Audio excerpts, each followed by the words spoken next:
Hello आणि नमस्कार friends, मी doctor ज्योती आपल्या सर्वांचं एम्प्रेस या प्लॅटफॉर्मवर आज परत एकदा खूप मनापासून स्वागत करत आहे।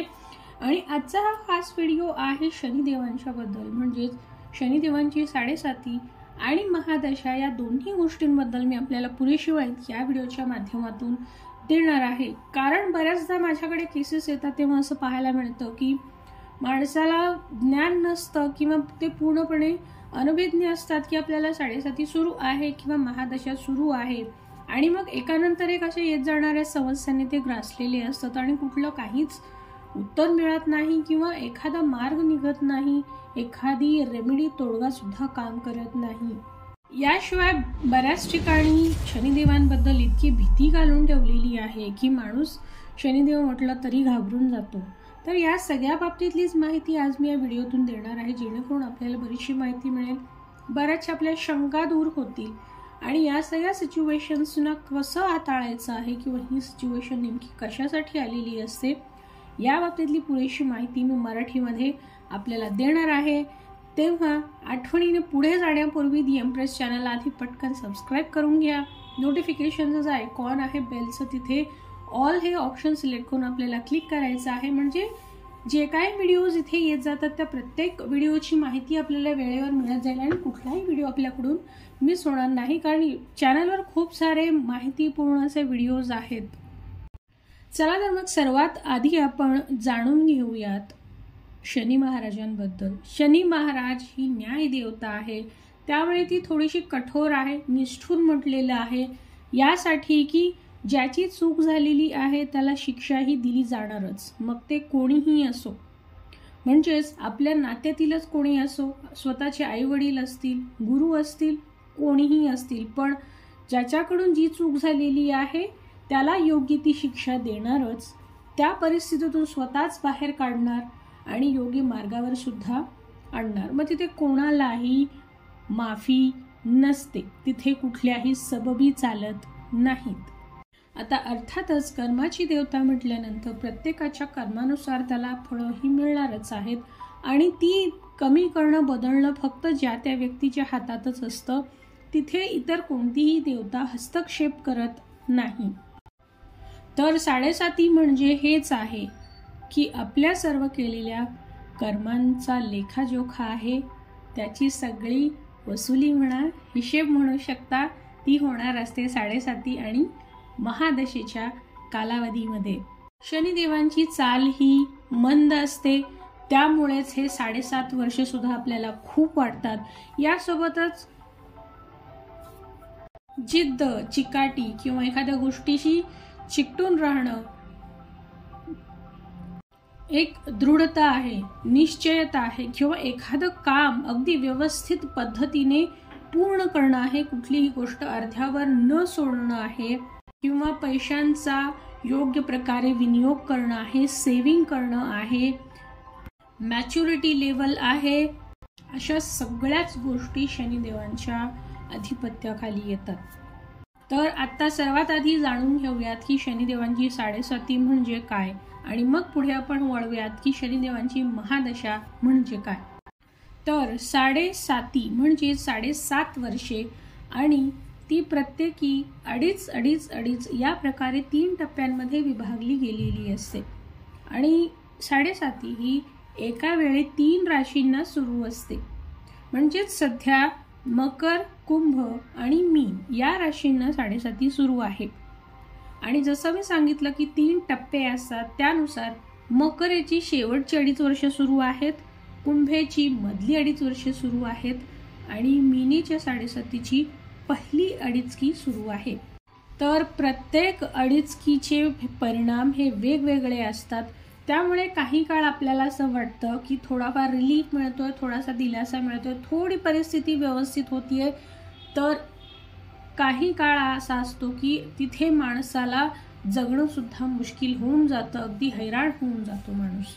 आता 7.5चे परिणाम हे कसे असतात, तर ज्यांनी अनुभव घेतले त्यांना ज्ञात असेलच, पण तरीही मी इथे सांगते की एकंदरीतच आपलं जे काही अर्थार्जन असेल त्यावर परिणाम होतो, म्हणजे कष्ट जेवढे होतात त्या मानाने इन्कम काहीच होत नाही, कष्ट वाया जातात, किंवा एखादं छोटंसं काम जरी असेल तरी खूप सारे हेलपाटे मारावे लागतील, लोकांकडून अपमान सहन करावा लागतो, बऱ्याचदा नोकरी जाते, व्यवसायांमध्ये बरंचसं नुकसान होतं, खोटे आरोप येणं, आळ येणं, पोलीस केसेस होणं, कोर्ट कचेऱ्या मागे लागणं, अत्यंत किचकट आणि चिवट असे तब्येतीच्या समस्या मागे लागणं, जसं की स्किन डिसीज आहे, सोरायसिस सारख्या समस्या आहेत, किंवा हाडांचे जॉईंट पेनचे आजार आहेत, पायाच्या समस्या आहेत, अशा सगळ्या शारीरिक व्याधी ज्या दीर्घकालीन आहेत आणि माणसाचं जगणं नको नको करून सोडतात.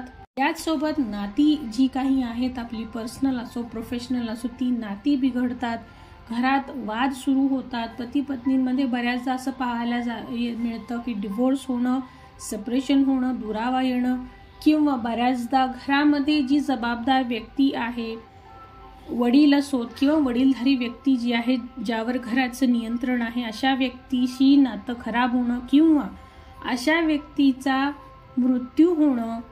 जर शिक्षण आपलं सुरू असेल, विद्यार्थी असाल तर शिक्षणात अडथळे येणं, प्रसंगी शिक्षणात गॅप पडणं, म्हणजे आपण शैक्षणिक विभागात चांगली कामगिरी केलेली असूनही आपल्याला पुढचं शिक्षण घेता येत नाही, थांबावं लागतं काही कारणामुळे. अशा सर्वच बाबतीत माणसाच्या आयुष्यावर परिणाम होतात. म्हणजे आयुष्यातला कुठलाच भाग असा उरत नाही की जो प्रभावित होत नाही. आणि सर्वात महत्त्वाचं की या सगळ्या बाबी ज्या आहेत त्या सर्व बाजूने एकत्रितपणे माणसावर येतात आणि त्यामुळे माणूस हतबल होतो, खचून जातो. याच प्रकारे शनिदेवांची महादशा जी आहे ती असते 19 वर्षांची. हो, आपण बरोबर ऐकलं, 19 वर्षांची. आता आपण म्हणाल की 7.5 वर्षे सहन होत नाहीत, तर 19 वर्षे माणसाने सहन कशी करायची. अर्थातच हा काळ खूप मोठा आहे आणि खरंच त्रासदायक असतो. 7.5च्या वरच्या सिनियर लेवलचं म्हणजे तुम्ही महादशा असं समजू शकता, कारण जे त्रास आपण 7.5मध्ये भोगलेले आहेत त्यापेक्षा जास्त परिणाम महादशेमध्ये आपल्याला भोगायला येतात, जिथे आपली कठीण परीक्षा बघितली जाते. म्हणजे माणसाला जगणं, आयुष्य नको वाटायला लागतं, कारण त्याच्या हातात काहीच उरलेलं नसतं. त्याच्याजवळ साधं बोलण्यासाठीही कोणी व्यक्ती नसते, त्याला पूर्णपणे एकटं वाटायला लागतं, तब्येत साथ देत नाही, नोकरी व्यवसायात काहीही चालत नाही, कोणीही येतं काही आरोप करतं किंवा नुकसान पोचवतं, खोटे आरोप करणं आहे, काहीही करायला गेलं तर त्यात यश येत नाही, त्यातूनच दवाखान्यांवर खर्च होत राहतो, पण कोणताही आजार बरा होत नाही. आणि बऱ्याचदा असं पाहण्यात आलेलं आहे की 7.5 आणि महादशा या सलग येतात, पाठोपाठ येतात एखाद्या व्यक्तीला, किंवा 7.5 सुरू असते आणि त्याच दरम्यान महादशाही येते. त्यावेळी माणसाचं आयुष्य खरंच खूप वाईट परिस्थितीत जातं. आता 7.5 आणि महादशामध्ये फरक काय, म्हणजे 7.5 ही आपल्या जन्मराशीला असते, म्हणजेच चंद्र ज्या राशीत असेल त्या आपल्या जन्मराशीला 7.5 असते. आणि महादशा ही आपल्या नक्षत्रावरून येते, म्हणजे जेव्हा आपला जन्म झालेला आहे त्यानुसार आपल्याला महादशा येत असतात. म्हणून बऱ्याचदा असं होतं की 7.5 राशीला सुरू आहे आणि त्याच दरम्यान आपल्या नक्षत्रानुसारची महादशा ही शनिदेवांची चाललेली आहे, त्यामुळे हे बऱ्याचदा एकत्रितपणे सुद्धा येतं. आणि या सर्व कालावधीमध्ये माणसाची जवळपास 20 ते 25 वर्षे शनिदेवांच्या प्रभावाखालीच जातात आणि माणूस चांगला तावून सलाखून निघतो. आता हा व्हिडिओ पाहत असणाऱ्यांना बऱ्याच जणांना 7.5 आणि महादशा सुरू असणार आहे, तर आता महत्त्वाची गोष्ट ही जाणून घ्या की आपल्याला यावर उपाय काय करता येतील. तर सर्वात आधी हे जाणून घ्या की कोणतेही पूजा, मंत्र, होम, हवन अशा प्रकारचे उपाय शनिदेवांसाठी लागू पडत नाहीत. कारण जसं सुरुवातीला मी सांगितलं, शनिदेव ही कर्माची देवता आहे, तर तिथे कर्मच महत्त्वाचे आहेत. म्हणजेच आपल्याला स्वतःचे कर्म बदलावे लागतात. म्हणजेच ज्या काही गोष्टी आतापर्यंत घडलेल्या आहेत तर त्या गोष्टींचं रिअलायझेशन आपल्यामध्ये येणं गरजेचं आहे आणि पुन्हा तशा गोष्टी न करणं आहे. आणि ज्या गोष्टी घडलेल्या आहेत त्याबद्दल पश्चाताप करून, प्रायश्चित्त घेऊन, माफी मागून त्यातून बाहेर पडणं आणि परत तशाच प्रकारच्या चुका न करणं. आणि एक गोष्ट नेहमी लक्षात ठेवा, ज्या माणसामध्ये जितका अहंकार असेल तितकी त्याच्यासाठी शनिदेवांची 7.5 महादशा त्रासदायक ठरते. तेव्हा सर्वात आधी आपल्याला आपल्यातील अहंकार टाकून देणं गरजेचं आहे, नाही तर जगणं अजून भयंकर होईल. आपल्या पदाचा, पैशाचा, अधिकाराचा किंवा अगदी आपल्या जाती धर्माचा नको तितका अहंकार सुद्धा शनिदेवांचा रोष ओढवून घेणारा असतो. त्यामुळे जितकं नम्रतेने वागता येईल, ग्राउंडेड राहता येईल तितकं राहावं. सगळ्यात आधी हा बदल समजून घ्या, हा बदल करायचा आहे. बाकी जे उपाय आहेत ते मी दुसऱ्या व्हिडिओमध्ये सांगेन. आपल्याला जर उपाय हवे असतील आपण मला कमेंटमध्ये सांगावं. मी व्हिडिओचा दुसरा व्हिडिओ जो असेल त्यात फक्त 7.5 आणि महादशेचे उपाय देईन. अजून एक गोष्ट हेही जाणून घ्या की जसं हे वर्ष शनिदेवांचं आहे आणि मी माझ्या प्रिडिक्शनमध्ये सांगितलेलं आहे की खूप सारे कार्मिक लोक यावर्षी आपल्या आयुष्यात येणार आहेत, ते तरी येणार आहे. तर दुसरी गोष्ट ट्विन फ्लेमच्या बाबतीत ही की बऱ्याच ट्विन फ्लेम्सची जर्नी जी आहे ती 7.5 महादशीच्या काळातच सुरू होते. आता याचं कारण वेगळं आहे जे मी ट्विन फ्लेम्सच्या विषयावरच्या व्हिडिओमध्ये सांगेन, पण हाही एक मुद्दा आहे. तर आपण कमेंटमध्ये मला सांगावं जर आपण शनिदेवांची 7.5 आणि महादशेच्या प्रभावाखाली असाल तर आपल्याला उपाय हवे असतील तर त्या बाबतीत कमेंट करावं. मी दुसरा व्हिडिओ त्या बाबतीतला सांगेनच. आणि लक्षात ठेवा, या बाबतीत जे काही त्रास होत आहेत ते आपलं कर्म बदलूनच सॉल्व्ह होणार आहे.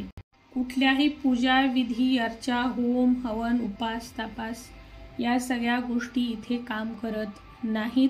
शनिदेवांसाठी कोणीही प्रिय नाही, कोणीही शत्रू नाही.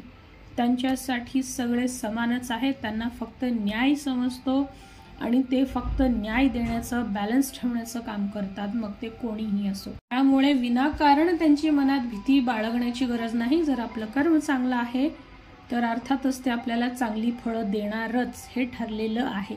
भलेही ते आत्ता परीक्षा घेतील, कठीण परीक्षा घेतील, अजून चिवट परीक्षा घेतील, पण आपल्याला हरू देणार नाहीत, कुठेही अडकू देणार नाहीत.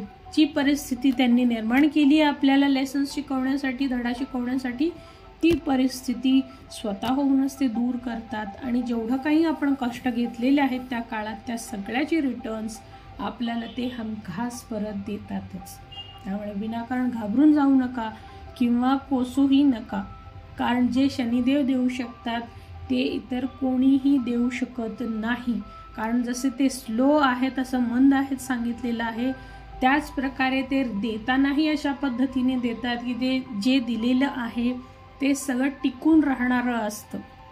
जर आपल्याला अजून या बाबतीत माहिती हवी असेल तर आपण मला नक्कीच कमेंट करून सांगावं. मी परत दुसरा व्हिडिओ आणीनच आणि तोपर्यंत आता जे काही सांगितलेलं आहे त्यावर काम करणं सुरू करावं. उपायासाठी कमेंट करावं. मी दुसरा व्हिडिओ आणीनच आणि तोपर्यंत प्राणी, पक्षी, निसर्गाची काळजी घ्या. आणि हो, सर्वात महत्त्वाचं की प्राणी, पक्षी सुद्धा शनिदेवांच्या अंमलाखालीच येतात. जर तुम्ही त्यांचीही सेवा करताय अर्थातच ती शनिदेवांची सेवा ठरते, हेही विसरून चालणार नाही. भेटूया परत. तमसोमा ज्योतिर्गमय.